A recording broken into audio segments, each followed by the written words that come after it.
દિવાળી આવે છે હા તે હું ઘરે ઘરે જઈને દિવાળી ફરવા જાઉં. એમ નથી કેતી, તમારે આજે રજા છે ને તો ડી માર્ટ માં જઈ આવી. ખોટા આપણે ખર્ચા નથી કરાવવાનો હો. હા લે હું તમને ખોટા ખર્ચા કરાવું છું? ક્યારે ખોટા ખર્ચા કરાવ્યા? હા લે 2 દિવસ પહેલા તું મને એમ કહેતી મારે તો ખાલી ચાર્જ લેવાની છે, પણ ડીમાર્ટ ની અંદર ગયા પછી 3 જોડી કપડા, 2 લેંઘા અને મોટો સાનો પેકેટ અને એક કુકર અને આટલું તને સંતોષ નહી થયો તો એની ઉપર તું આટલી મોટી હાવણી.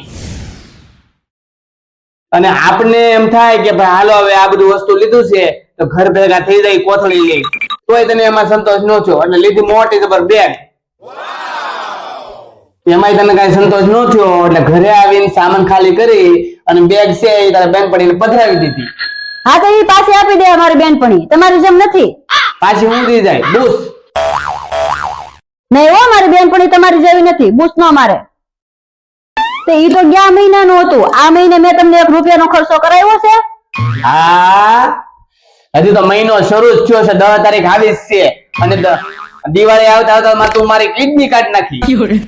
હા તો તમને એવું લાગતું હોય ને કે હું ખર્ચો કરાવું છું તો આ મહિને છે ને મારા ઉપર 1 રૂપિયો ખર્ચો ન કરતા તમે.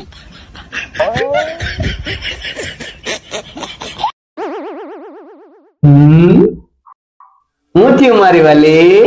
રિચાર્જ ખાલી થઈ ગયું. કરાવી દો ને.